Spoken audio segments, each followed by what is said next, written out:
Et elle s'est écroulée comme ça? Comme ça, en faisant la chenille. Mademoiselle Gisèle, bonjour. On a de la visite ce matin? Coco, je vous présente mon frère Charlie. Il est inquiet de savoir si mes premières journées s'étaient bien passées.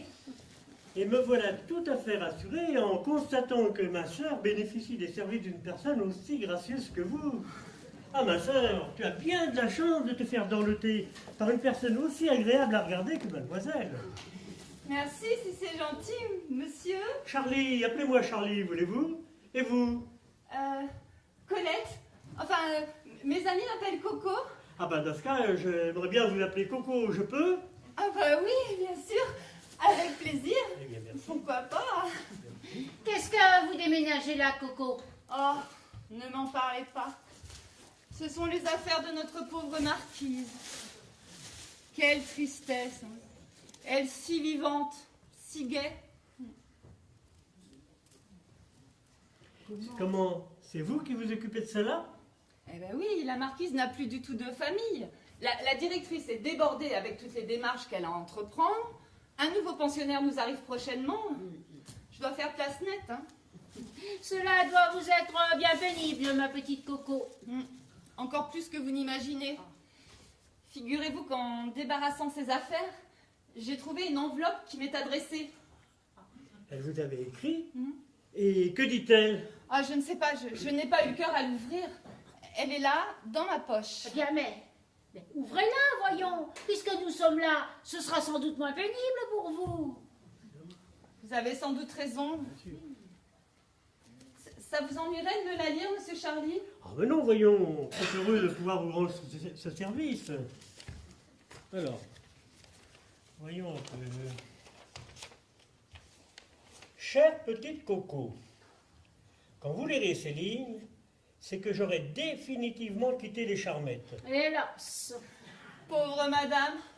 Définitivement quitté les Charmettes, où grâce à vous, j'ai éprouvé une idée de ce qu'aurait pu être mon bonheur si j'avais eu la chance d'avoir une fille qui vous ressemblât. Oh, bah c'est gentil, ça. Qui vous ressemblât. Aussi, puisque vous avez été mon rayon de soleil ici-bas, j'ai décidé de faire de vous ma légataire universelle. Quoi? Ça alors? Ah oui, oui, c'est bien écrit, ma légataire universelle. Dites donc qu'elle vous avait drôlement à la bonne, la marquise. Toutes les dispositions légales sont prises, et Maître Pierre, mon notaire, vous contactera en temps utile. C'est incroyable, enfin. Ça n'a L'État- pourtant pas l'air d'être un canular. L'État ne m'ayant jamais fait de fleurs, je ne vois pas pourquoi je lui aurais laissé ce bouquet. Comme, d'après Ernest, nous aurons le plaisir de nous retrouver de l'autre côté, je ne vous dis pas adieu, ma petite Coco, mais au revoir. Que la vie vous soit douce. Alban de la Giroflée, marquise de Bois-Revers. Et moi qui pensais que c'était une plaisanterie quand elle m'appelait sa légataire universelle. Ah, parce qu'elle vous appelait comme ça? Oui, ça lui arrivait de temps en temps. En effet, je l'ai entendu hier. Bon, tout ça est incroyable. Il faut que j'en parle à la directrice tout de suite. Eh bien, dis donc, voilà une belle suspecte, il me semble. Bon. Qu'en dis-tu? Tu ne penses pas, enfin, Gisèle? Ah. Et pourquoi non, monsieur l'inspecteur? Parce qu'elle a de beaux yeux, une voix douce, un corps de rêve. Oh, mais ne fais pas celui qui n'a rien remarqué, hein? Ça crevait les yeux, tellement tu étais béat devant elle. Enfin quoi, le mobile n'est pas mince, légataire universel. Mais, enfin, Coco, elle ne le savait même pas. Elle vient juste de le découvrir. Oui, ouais, elle nous fait croire qu'elle vient de le découvrir. Réfléchis. De par sa fonction aux Charmettes, Coco a libre accès aux chambres. Elle a très bien pu tomber sur cette lettre avant aujourd'hui, la lire, elle te même pas qu'acheter, et décider de précipiter quelque peu les choses. Mais ça n'a pas de sens, allons. Oh, si ça en a, et tu le sais pertinemment. Attention, inspecteur, dans une enquête, pas de sentiment, ou tu risques de te fourvoyer. Et où tu prends que je mette du sentiment là-dedans? Ah, c'est ça. Non seulement handicapé des jambes, mais aveugle par-dessus le marché, sans doute. Hein? Ouais. Bon, En admettant que ce soit Coco qui ait un peu poussé la marquise à rejoindre ses ancêtres. Comment s'y est-elle prise? Comment? Tu peux me le dire? Bah, par le poison, c'est certain. Et si c'était tout bonnement une mort naturelle? Après tout, la marquise avait peut-être le cœur fragile. Oui, elle prenait des gouttes le soir. C'est Coco qui lui préparait. J'ignore si c'était un remède pour le cœur ou autre.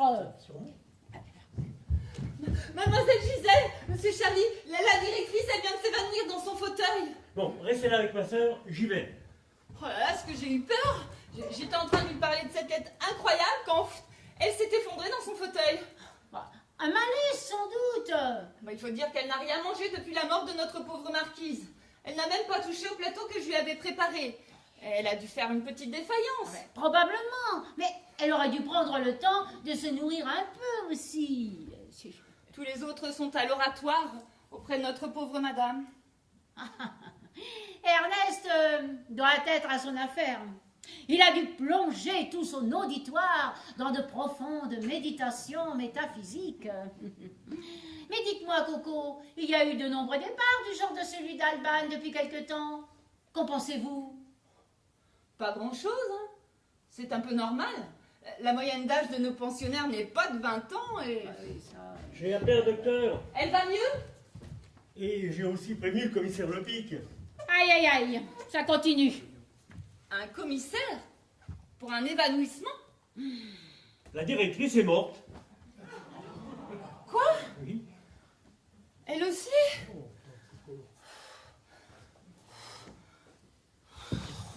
Allons, bon, c'est jeune, c'est d'un fragile.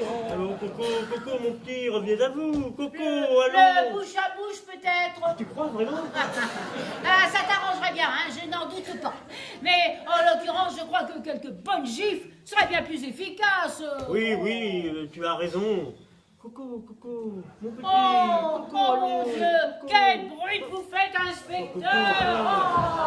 Oh, toi de la vêtu, Enfin. voilà le travail. Oh bah dis donc, tu les donnes de bon cœur, toi. Oh. Charlie? Vous m'avez frappé? Ah mais moi, pas du tout, c'est... Ah, bah dis que c'est moi pendant que tu y es. Oh, bah, compliment, belle mentalité. Accuser une infirme. Ça va mieux, mon petit? Ah oui, je crois. Ah, bon. Vous inquiétez pas, Charlie. Vous avez fait ça pour me ranimer. Ben, vous savez, on ne sait pas très bien quoi faire dans ces moments-là. Et... Ah ben là, je crois que vous avez fait ce qu'il fallait, hein. Bon, allez, ça va mieux maintenant? Oui, mais pourquoi est-ce que je me suis... Oh mon Dieu! La directrice! Oh, c'est affreux. C'est vous qui lui avez préparé son plateau hier? Oui, mais elle n'y a même pas touché. Vous en êtes certaine? Le plateau avait l'air tel que je l'avais préparé hier, oui. Dites-moi, Coco, c'est la première fois qu'un pensionnaire fait de vous sa légataire universelle? Ah ça oui, la première. Quelqu'un d'autre qu'Alban vous a-t-il déjà laissé quelque chose au moment de sa mort? Ah oui, c'est arrivé, oui. Ah bon? Qui? Ma grand-mère, elle m'a laissé cette bague sur son lit de mort. Oui. En dehors de votre famille, rien? Ah non, rien. Enfin, vous êtes bien curieux tous les deux, vous posez de drôles de questions. Bon, l'ambulance ne va pas tarder. Ils vont venir prendre les corps pour les autopsies. Des autopsies? Mais pourquoi faire, bon Dieu? Parce qu'il y a de fortes chances pour qu'elles aient été empoisonnées. Empoisonnées? Mais on nage en plein délire, là. Et qu'est-ce qui vous prend de vous mêler de ça? Vous êtes de la police, peut-être? Ah, tout juste.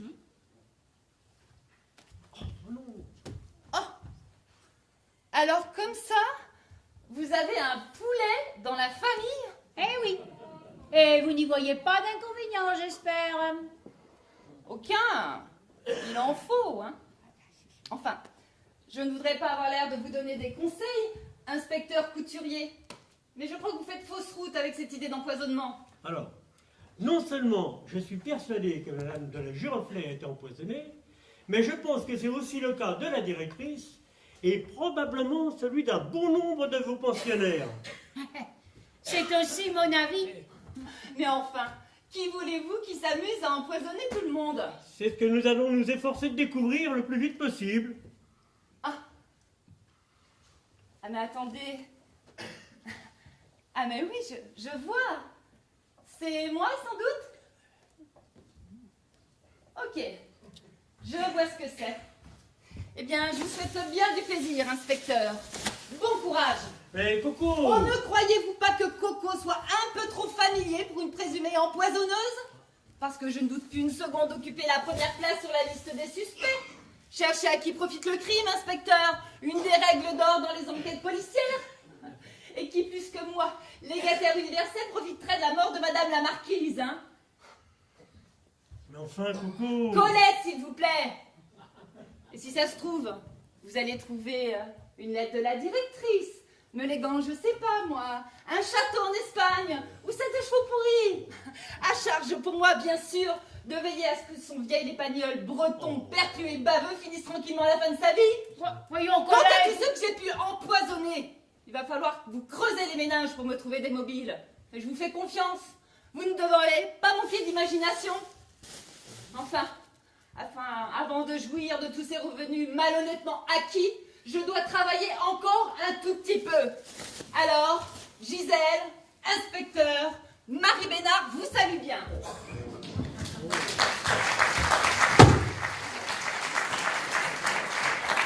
Ah, dis donc, la colère lui va bien, hein? Ah, elle est bien cette petite, elle est loin d'être idiote, elle a l'air loin. Oh. De qualité indispensable aux criminels que nous recherchons. Tu y tiens, hein, Gisèle? Non, je n'y tiens pas. C'est seulement une constatation. Mais, Et entre nous soit dit, j'espère bien qu'elle n'y est pour rien. Mais c'est une hypothèse que nous ne pouvons pas écarter, n'est-ce pas? C'est cela? c'est bien cela, hélas.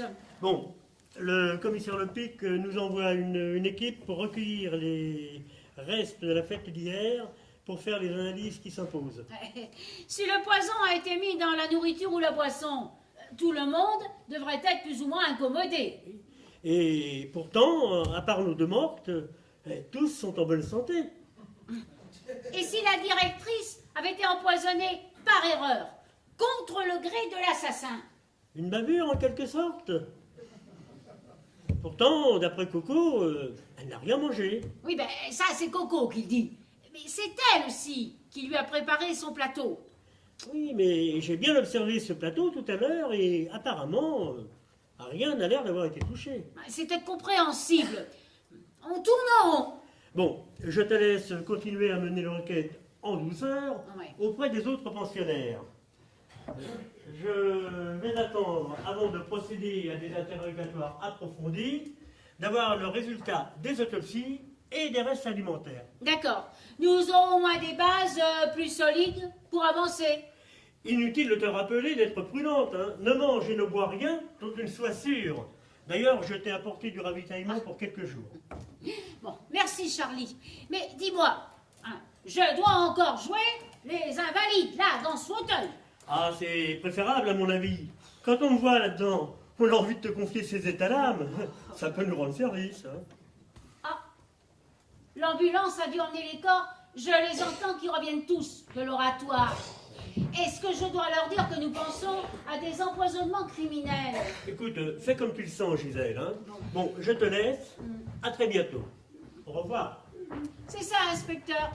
À bientôt.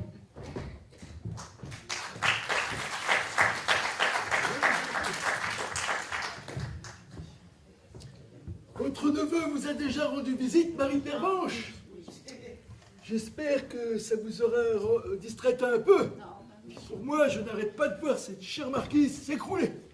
Moi aussi, c'est affreux. C'est affreux. Pour nous, Simone, à qui elle va beaucoup manquer, pas pour elle. L'esprit désormais libéré de son carcan charnel, elle connaît maintenant ailleurs une vie autrement plus exaltante que notre quotidien étriqué et mesquin. J'espère bien que vous avez raison, Ernest. Ah oui. Parce que c'est bien la seule idée qui puisse nous consoler un peu de l'avoir perdu. Dire qu'elle m'avait fait un si gentil poème. Oh. Et maintenant, il est mort, le poète. Quand il est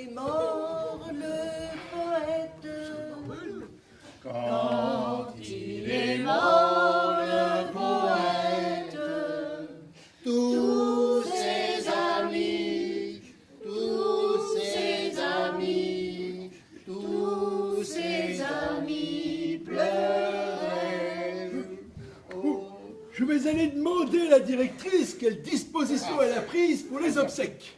Inutile, amiral, la directrice ne vous dira rien. Ouais, ça, c'est ce qu'on verra. Il ferait beau voir qu'elle dispose de notre ami sans que nous puissions lui rendre nos derniers devoirs. Une ambulance est venue la chercher à l'oratoire. Ils vont sans doute la déposer à la morgue municipale comme d'habitude. N'empêche qu'il faudra bien qu'elle nous dise qu'auront lieu les obsèques. Même ça, elle ne vous le dira pas. Ça, c'est ce qu'on verra. C'est tout vu, hélas. Alors, enfin, expliquez-vous, Gisèle. La directrice ne vous dira rien pour la bonne raison qu'elle est morte. Quoi?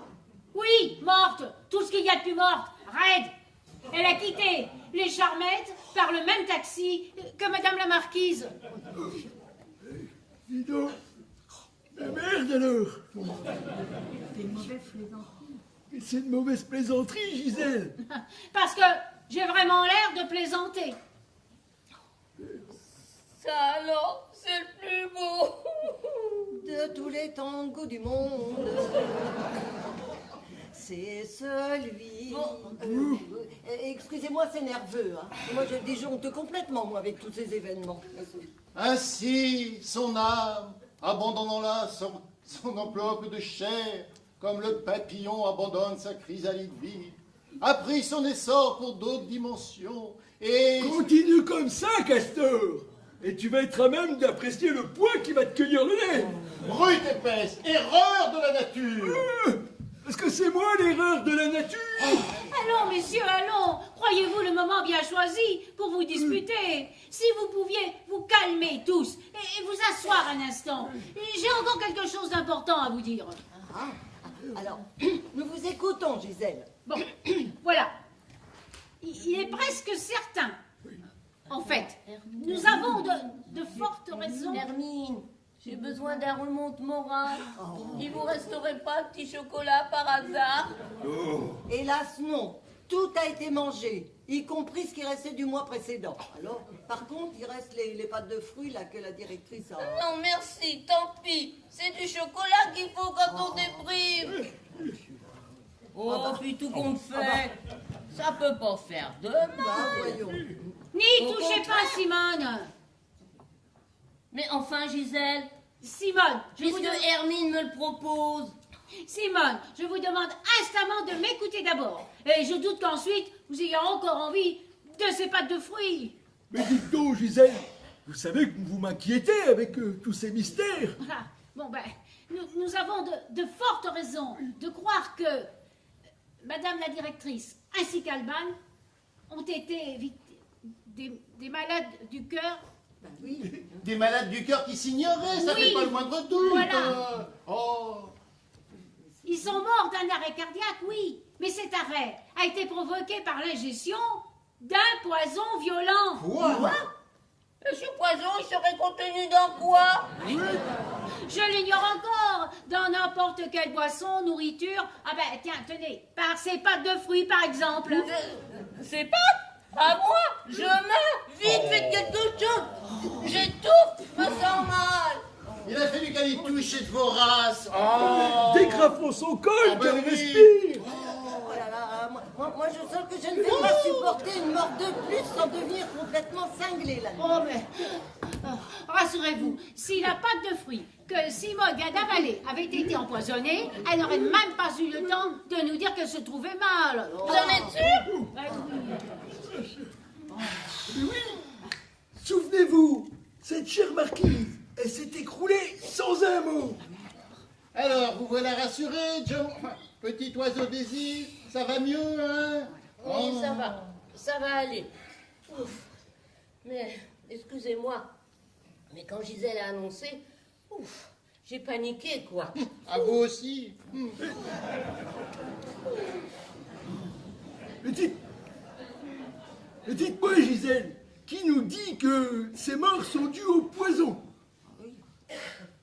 Où êtes-vous allé chercher une idée pareille? Ah bon, parce que 2 personnes en bonne santé qui décèdent en 2 jours, ça vous paraît tout naturel à vous, amiral? Non, Il est vrai que c'est quand même troublant. vous avez croisé mon frère tout à l'heure. Eh bien, il est inspecteur de police. oh, Charlie? Oui, et toutes les morts qui ont déjà eu lieu ici ont plus ou moins intrigué les services de police, qui, celui depuis celle d'Alban et de la directrice, sont persuadés d'avoir affaire à des assassinats. Des assassinats? Des assassinats? Mais alors, il y a un assassin ici? C'est plus que probable. Oh là, bon, eh bien, moi, je ne reste pas une minute de plus ici. Je fais mes valises et je pars chez ma nièce à Paris tout de suite. Personne ne quitte les lieux sans autorisation de la police. Bon. Personne ne quitte les lieux. Oui, et vous moins que quiconque, amiral. Quand le bâtiment prend l'eau, le commandant n'est-il pas le dernier à quitter le navire? Bon.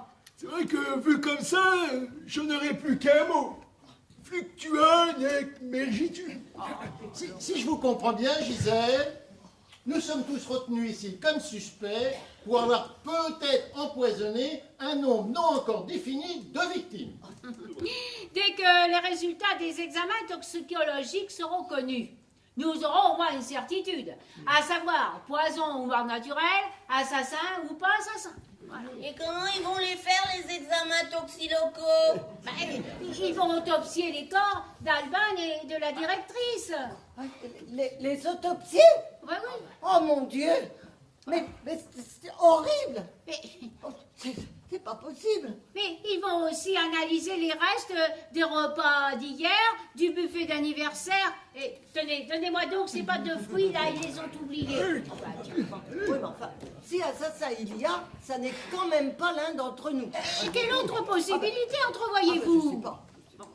Vous voulez dire alors que c'est peut-être Hermine, Ah bon. Ernest ou l'amiral? Ou vous, Ah bah oui. ou vous dont le sien chéri a fort opportunément disparu, faisant de vous une riche veuve. Oh mon Lulu, tu l'entends, c'est ignoble. Comment osez-vous? Comment pouvez-vous dire des choses aussi abominables? Tu es mon Lulu, moi. Oui, pourquoi pas. Des freins qui lâchent dans une descente dangereuse peuvent très bien avoir été sabotés. Parce que vous me voyez me glisser sous une voiture, moi, pour accomplir cette affreuse besogne. Et en supposant que par je ne sais quel miracle, je sois arrivé à m'y mettre sous la voiture, j'aurais été bien avancé, hein. Je ne sais même pas à quoi ça ressemble des freins. Parce que la mécanique et moi, hein, ça fait 2. 3. Quoi encore, vous?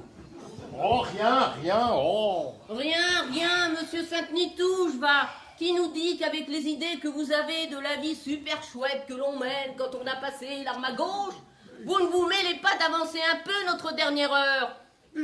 C'est vrai, ça. Et oui, en effet. Pourquoi pas. Mais je ne vous permets pas. Histoire de te livrer à tes recherches et études. Mais je ne vous permets pas. Tu permets pas. Non, monsieur, je ne permets pas qu'un fiblusté de votre espèce, dont le pouce, entre nous soit dit, a eu l'idée de quitter le navire au bon moment, vous débarrassant fort opportunément, je vous cite, de son ennuyeuse présence. C'est vrai ça, amiral. Au fait, quelle maladie a donc emporté Tiens. madame votre épouse? Oui, quel?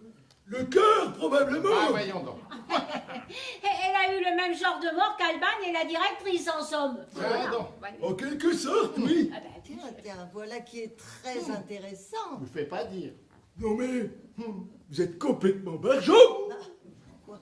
À supposer que j'ai tué ma femme, ce qui est complètement faux. Je vois pas quel intérêt j'aurais eu à liquider cette pauvre Alban, hein, et la directrice, dont je me foutais comme de mon premier pompon de marin. Puisqu'on parle d'intérêt, il y a un fait troublant que vous ignorez encore et qui est peut-être, je dis bien peut-être, d'une importance capitale. De quoi s'agit-il, Gisèle? Eh bien, il s'agit du fait qu'Alban avait désigné Coco comme sa légataire universelle. Quoi? La marquise? Ah bah merde alors. Ah, attendez, vous voulez dire que Coco aurait pu, pour hériter? Ah non, je ne la vois pas faire une chose pareille. Ah, non. Moi non plus, mais enfin, il faut quand même avouer que c'est un mobile sacrément valable. Mais d'où tenez-vous tous ces renseignements, Gisèle? Et c'est Coco qui a trouvé une lettre ce matin en vidant la chambre d'Alban. Ah, Et cette lettre stipulait qu'elle en faisait sa légataire universelle. Oh, ça alors, ça me la coupe. Alors ça, Titine, c'est déjà fait depuis longtemps. De tel sarcasme ne saurait m'atteindre. Oh, allons, messieurs, allons. Alban ajoutait que toutes ces dispositions étaient prises auprès de son notaire, un certain maître Pierre. Il fait bon chez vous, maître Pierre. Il fait bon dans votre moulin. Mais c'est bien le moment, Hermine. Ah oui, je vous prie de m'excuser, mais c'est instinctif chez moi. Ah, comme je vous comprends, Hermine, l'instinct. Il n'y a que ça de vrai. Il faut suivre son instinct. Regardez, moi d'instinct, j'échafaude des théories audacieuses. Oh, c'est sans doute parce que je m'appelle Castor. Alors, comme les petites bêtes du même nom, j'échafaude. Elle, c'est dans les méandres des rivières, et moi dans ceux de mon cerveau. Oui, et ben moi je peux te dire que tu n'as rien à voir avec ces laborieuses petites bêtes. Ah non? Et pourquoi ça, s'il vous plaît, monsieur, je sais tout? Et les castors, eux, ils savent se servir de leur queue. Alors ça, c'est trop fort. J'en ai marre. J'en ai marre de me faire piétiner les mots par ce sale type dont l'humour prétendu stagne désespérément dessous ma ceinture. Et ça vous fait rire, vous hein? Ça vous fait rire, les sorties affligeantes de ce dépravé. Eh bien, riez, mais moi je vous tire ma révérence. Eh ben échafauder quelques théories audacieuses. Resserre bien les boulons d'échafaudage, Titine, ou tu pourrais te casser la marcoulette. Ah, décidément, amiral, vous n'êtes guère aimable avec ce pauvre Ernest.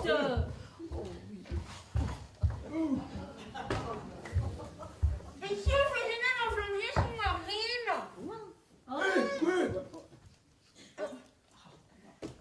Je disais, et si on faisait de la plongée sous-marine? Nager avec les petits poissons, les dauphins, la baleine, la sirène. Mais oui, bien sûr. Dans le bassin à poissons rouges au fond du jardin, je présume. Hein? Bon ben, pas de plongée alors? Non. Ben, je vais aller voir Nicolas, moi. Nicolas? Quel Nicolas? Hublot, hein?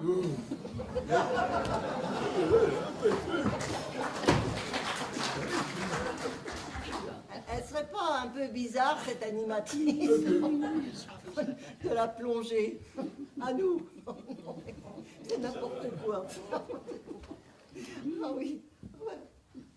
Ah bah tiens, j'ai plus de laine marron. Ah, oui. alors il va falloir que je change de couleur. Alors, qu'est-ce que vous diriez de rouge et noir? Rouge et noir, j'exilerai ma peur. Bah tiens, voilà que ça me prend moi aussi. Mais Hermine, n'importe quelle couleur, pourvu que ça change. Oh oui, rouge et noir. Comme ça, l'année prochaine, au lieu de ressembler à un essaim d'abeilles, on aura l'air d'une colonie de coccinelles. Et pourquoi pas? C'est mignon les coccinelles, non? Très. Mais j'insiste pour qu'Ernest soit servi le premier. Et peut-on savoir pourquoi Ernest aura ce privilège? Oui. En tant que bête à bon Dieu, ça lui revient de droit. 2 assassinats dans la maison n'ont pas l'air de vous saper le moral à vous. Mais vous me connaissez encore bien mal, Jumbo. Petit oiseau des îles. Mais voyez-vous, c'est la seule thérapeutique dont je dispose pour dissimuler le chagrin que j'ai de la mort d'Alban et l'angoisse qui m'étreint. Et elle m'étreint si fort que... L'angoisse qui m'étreint, en fait, que le prochain à partir, ce sera peut-être bien mes zigues. Et si j'intrigue, si j'étrique un peu ce pauvre Ernest, c'est qu'au fond, je l'envie. Ah, vous l'enviez, tiens donc. Parfaitement, je l'envie.